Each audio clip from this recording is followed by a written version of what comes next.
Hi hello ಎಲ್ಲರಿಗೂ ನಮಸ್ಕಾರ. ಜ್ಯೋತಿ ಪಾಕಶಾಲೆಗೆ ತಮ್ಮೆಲ್ಲರಿಗೂ ಸ್ವಾಗತ. ಇಂದಿನ ವಿಡಿಯೋದಲ್ಲಿ ನಾನು 1 ಕಪ್ ಆಗುವಷ್ಟು ಅಕ್ಕಿನ ಬಳಸ್ಕೊಂಡು ಒಂದೊಳ್ಳೆ ಸ್ವೀಟ್ ರೆಸಿಪಿಯನ್ನು ನಿಮ್ಮೊಂದಿಗೆ ಶೇರ್ ಮಾಡ್ಕೊಳ್ತಾ ಇದ್ದೇನೆ. ತುಂಬಾ ಸಿಂಪಲ್ ಆಗಿ ಮನೆಗೆ ಇರುವಂತಹ ಪದಾರ್ಥಗಳನ್ನು ಬಳಸ್ಕೊಂಡು ಹೆಲ್ತಿಯಾಗಿ ಸ್ವೀಟನ್ನು ಮಾಡ್ಕೊಳ್ಬೋದು. ಮಕ್ಕಳು ದಿಢೀರಂತ ಸ್ವೀಟ್ ಮಾಡಲಿಕ್ಕೆ ಕೇಳಿದಾಗ ಈ ರೀತಿ ಹೆಲ್ತಿಯಾಗಿ ಸ್ವೀಟನ್ನು ಮಾಡಿಕೊಡ್ಬೋದು. ತುಂಬಾ ಸಿಂಪಲ್ ಆಗಿರುತ್ತೆ, ಆದರೆ ಟೇಸ್ಟ್ ಮಾತ್ರ ತುಂಬಾ ಚೆನ್ನಾಗಿರುತ್ತೆ. ಬನ್ನಿ ಈ ಸಿಂಪಲ್ ಆಗಿರುವಂತಹ ರುಚಿಕರವಾಗಿರುವಂತಹ ಅಕ್ಕಿ ಹಿಟ್ಟಿನ ಸ್ವೀಟ್ ರೆಸಿಪಿನ ಯಾವ ರೀತಿ ಮಾಡೋದು ಅಂತ ನೋಡೋಣ. ಅದಕ್ಕಿಂತ ಮುಂಚೆ ಹೊಸದಾಗಿ ನಮ್ಮ ಕುಕ್ಕಿಂಗ್ ವಿಡಿಯೋಸ್ನ ನೋಡ್ತಿದ್ದಲ್ಲಿ ಪ್ಲೀಸ್ ಸಬ್ಸ್ಕ್ರೈಬ್ ಮಾಡ್ಕೊಳ್ಳಿ. ಈ ರೆಸಿಪಿ ಇಷ್ಟ ಆದಲ್ಲಿ ಒಂದು ಲೈಕ್ ಮಾಡಿ. ಈ ಸ್ವೀಟನ್ನು ಮಾಡಲಿಕ್ಕೆ ಮೊದಲಿಗೆ ನಾನಿಲ್ಲಿ 1 ಕಪ್ ಆಗುವಷ್ಟು ಮಾಮೂಲಿ ರೇಷನ್ ಅಕ್ಕಿನ ತೆಗೆದುಕೊಂಡಿದ್ದೇನೆ. ಒಂದು ಬಟ್ಲಿಗೆ ಈ ಅಕ್ಕಿನ ಸೇರಿಸಿ 1 ರಿಂದ 2 ಸರಿ ನೀಟಾಗಿ ಈ ಅಕ್ಕಿನ ತೊಳೆದು ತಗೊಬರ್ತೇನೆ. ತೊಳೆದಿರುವಂತಹ ಈ ಅಕ್ಕಿಗೆ ಅಕ್ಕಿ ಮುಳುಗುವಷ್ಟು ನೀರನ್ನು ಸೇರಿಸಿ ಇದನ್ನು ಒಂದು 2 ಅವರ್ ಮಿನಿಮಮ್ 2 ಅವರ್ ಆದರೂ ನೆನೆಸಿಡಬೇಕಾಗುತ್ತೆ, ಅಥವಾ ಒಂದು 3 ರಿಂದ 4 ಗಂಟೆನಾದರೂ ಈ ಅಕ್ಕಿನ ನೆನೆಸಿಡಬೇಕಾಗುತ್ತೆ. ನಾನಿಲ್ಲಿ 4 ಗಂಟೆಗಳ ಕಾಲ ಈ ಅಕ್ಕಿನ ನೆನೆಸಿಟ್ಟಿದ್ದೆ. ನೋಡ್ಬೋದು, ಈ ರೀತಿ ಕಟ್ ಮಾಡಿದ್ರೆ ಈಸಿಯಾಗಿ 2 ತುಂಡಾಗಬೇಕು ಅಕ್ಕಿ. ಅಲ್ಲಿವರೆಗೂ ಇದನ್ನು ಈ ರೀತಿ ಸಾಫ್ಟಾಗಿ ನೆನೆಯೋವರೆಗೂ ನೆನೆಸಿಡಬೇಕಾಗುತ್ತೆ. ಟೈಮ್ ಇತ್ತು ಅಂದಲ್ಲಿ 4 ಗಂಟೆಗಳ ಕಾಲ ನೆನೆಸಿಡಬೇಕು, ಇಲ್ಲ ಅಂದಲ್ಲಿ 2 ಅವರ್ ಆದರೂ ಈ ಅಕ್ಕಿನ ನೆನೆಸಿಡಬೇಕಾಗುತ್ತೆ.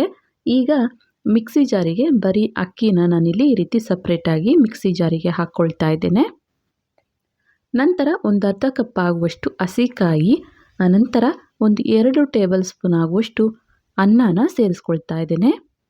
ನಂತರ 2 ಏಲಕ್ಕಿ, ಹಾಗೆಯೇ ಒಂದು ಅರ್ಧ ಟೀ ಸ್ಪೂನ್ ಆಗುವಷ್ಟು ಇದಕ್ಕೆ ಸೋಂಪು ಕಾಳನ್ನು ಸೇರಿಸ್ಕೊಳ್ತಾ ಇದ್ದೇನೆ. ಸೋಂಪು ಕಾಳು ಹಾಕೊಳ್ಳೋದ್ರಿಂದ ಒಳ್ಳೆ ಪರಿಮಳ ಇರುತ್ತೆ, ಹಾಗೆಯೇ ಟೇಸ್ಟೂ ತುಂಬಾ ಚೆನ್ನಾಗಿರುತ್ತೆ.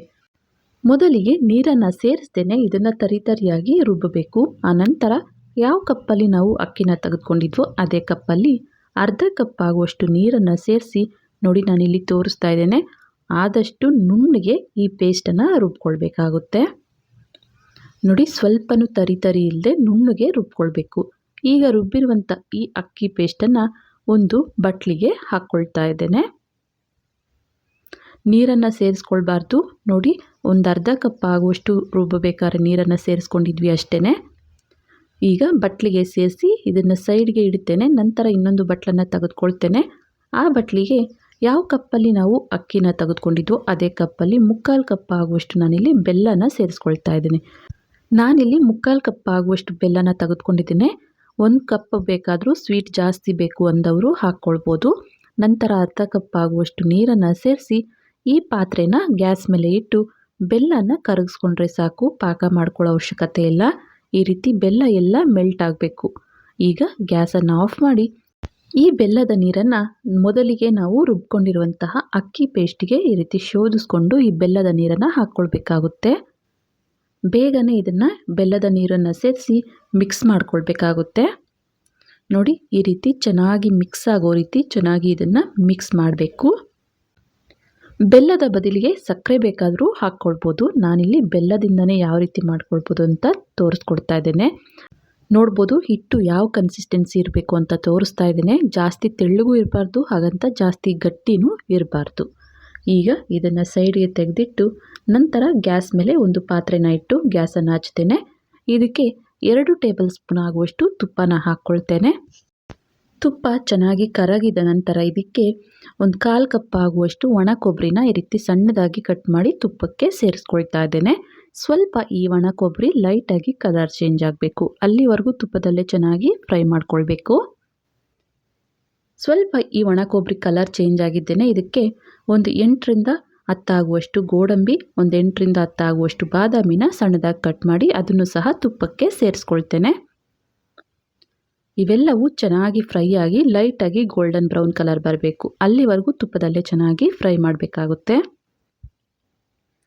ನೋಡಿ, ಒಣ ಕೊಬ್ಬರಿ, ಗೋಡಂಬಿ, ಬಾದಾಮಿ ಎಲ್ಲ ಚೆನ್ನಾಗಿ ಫ್ರೈ ಆಗಿದ್ದಾವೆ.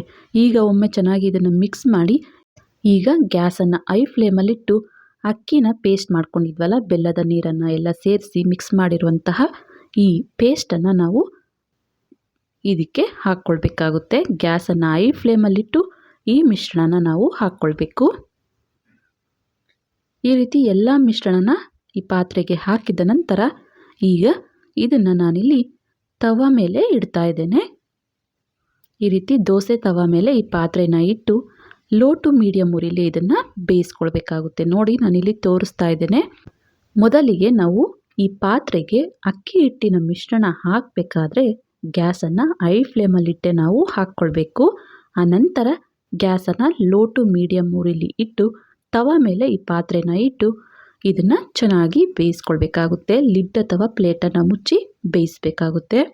ನಾನಿಲ್ಲಿ ಒಂದು 20 ನಿಮಿಷಗಳ ಕಾಲ ಬೇಯಿಸಿದ ನಂತರ ತೋರಿಸ್ತಾ ಇದ್ದೇನೆ. ನೋಡ್ಬೋದು ಇನ್ನೂ ಸ್ವಲ್ಪ ಹಿಟ್ಟು ಹಾಗಾಗಿ ಇರೋದ್ರಿಂದ ಮತ್ತೆ ಇದನ್ನು ಒಂದು 5 ರಿಂದ 10 ನಿಮಿಷ ಲೋ ಟು ಮೀಡಿಯಮ್ ಉರಿಲಿ ಬೇಯಿಸ್ತೇನೆ.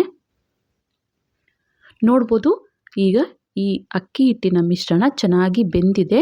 ಮಾಮೂಲಿ ನಾವು ಕೇಕ್ನ ಯಾವ ರೀತಿ ಬೇಕಾಗಿದೆ ಅಂತ ನೋಡ್ತೀವಲ್ಲ, ಅದೇ ರೀತಿ ಈ ರೀತಿ ಚಾಕು ಅಥವಾ ಟೂತ್ ಪಿಕ್ನಿಂದ ಚುಚ್ಚಿ ನಾವು ನೋಡಬೇಕಾಗುತ್ತೆ. ಸ್ವಲ್ಪನೂ ಹಿಟ್ಟು ಚಾಕುವಿಗೆ ಅಂಟದೇನೆ ಈಸಿಯಾಗಿ ಬಂತು ಅಂದಲ್ಲಿ ಇದು ಚೆನ್ನಾಗಿ ಬೇಕಾಗಿದೆ ಈ ಸ್ವೀಟು ಅಂತ ಅರ್ಥ. ಗ್ಯಾಸನ್ನು ಆಫ್ ಮಾಡಿ ಈ ಕೇಕ್ ಅಥವಾ ಈ ಸ್ವೀಟು ಚೆನ್ನಾಗಿ ಫುಲ್ ತಣ್ಣಗಾದ ನಂತರ ಇದನ್ನು ಈಸಿಯಾಗಿ ನಾವು ತೆಗೆದುಕೊಳ್ಬೋದು. ನೋಡ್ಬೋದು ಫುಲ್ ತಣ್ಣಗಾದ ನಂತರ ನಾನು ತೋರಿಸ್ತಾ ಇದ್ದೇನೆ. ಈಸಿಯಾಗಿ ಇದು ಪಾತ್ರೆಯಿಂದ ಸಪ್ರೇಟ್ ಆಗುತ್ತೆ. ಈಗ ಇದನ್ನು ಒಂದು ಪ್ಲೇಟಿಗೆ ಸಪ್ರೇಟಾಗಿ ತೆಗೆದುಕೊಂಡಿದ್ದೇನೆ. ನೋಡ್ಬೋದು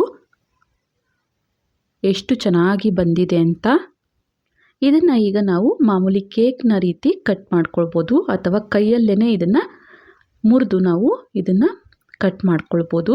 ಈ ರೀತಿ ಚಾಕುವಿನಿಂದ ಕಟ್ ಮಾಡೋದಕ್ಕಿಂತ ಕೈಯಲ್ಲೇ ಮುರಿದ್ರೆ ನಾವು ಈ ಸ್ವೀಟು ಜೇನಿನ ಗೂಡಿನ ಹಾಗೆ ತುಂಬಾ ಗೂಡಾಗಿ ಚೆನ್ನಾಗಿ ಬರುತ್ತೆ. ಇನ್ನು ಯಾರೆಲ್ಲ ಸಬ್ಸ್ಕ್ರೈಬ್ ಮಾಡ್ಕೊಳ್ದೆ ವಿಡಿಯೋನ ನೋಡ್ತಿದ್ದಲ್ಲಿ ಪ್ಲೀಸ್ ಸಬ್ಸ್ಕ್ರೈಬ್ ಮಾಡ್ಕೊಳ್ಳಿ. ಬೆಲ್ ಐಕಾನ್ ಮೇಲೆ ಕ್ಲಿಕ್ ಮಾಡಿ ಆಲ್ ಅನ್ನೋ ಆಪ್ಷನ್ನ ಆನ್ ಮಾಡ್ಕೊಳ್ಳಿ. ನಾನು ಯಾವುದೇ ಹೊಸ ವಿಡಿಯೋನ ಅಪ್ಲೋಡ್ ಮಾಡಿದ್ರೂ ನಿಮಗೆ ನೋಟಿಫಿಕೇಷನ್ ಬರುತ್ತೆ. ಈ ಸ್ವೀಟನ್ನು ಚಾಕುವಿನಿಂದ ಕಟ್ ಮಾಡೋದಕ್ಕಿಂತ ಈ ರೀತಿ ಕೈಯಲ್ಲೇ ಮುರಿಯೋದ್ರಿಂದ ಗೂಡಾಗಿ ತುಂಬಾ ಚೆನ್ನಾಗಿರುತ್ತೆ. ನೋಡಲಿಕ್ಕೆ ತಿನ್ನಲಿಕ್ಕೂ ತುಂಬಾ ಟೇಸ್ಟಿಯಾಗಿರುತ್ತೆ. ತಪ್ಪದೇ ಒಮ್ಮೆ ಟ್ರೈ ಮಾಡಿ ಹೇಗೆ ಬಂದಿತ್ತು ಅಂತ ಕಮೆಂಟ್ ಮಾಡಿ. ನೋಡಿದ್ರಲ್ಲ, ಮನೆಗೆ ಇರುವಂತಹ ಅಕ್ಕಿ ಹಾಗೂ ಬೆಲ್ಲದಿಂದ ಒಂದೊಳ್ಳೆ ಸ್ವೀಟ್ ರೆಸಿಪಿ ಮಾಡುವ ವಿಧಾನ. ಈ ಸ್ವೀಟ್ ರೆಸಿಪಿ ನಿಮಗೆ ಇಷ್ಟ ಆಗಿದೆ ಅಂದ್ಕೊಳ್ತೇನೆ. ಇಷ್ಟ ಆದಲ್ಲಿ ಈ ವಿಡಿಯೋಗೊಂದು ಲೈಕ್ ಮಾಡಿ, ಕಮೆಂಟ್ ಮಾಡಿ, ಶೇರ್ ಮಾಡಿ. ಇನ್ನು ಯಾರೆಲ್ಲ ಸಬ್ಸ್ಕ್ರೈಬ್ ಮಾಡ್ಕೊಳ್ದೆ ವಿಡಿಯೋನ ನೋಡ್ತಿದ್ದಲ್ಲಿ ಪ್ಲೀಸ್ ಸಬ್ಸ್ಕ್ರೈಬ್ ಮಾಡ್ಕೊಳ್ಳಿ. ಧನ್ಯವಾದಗಳು.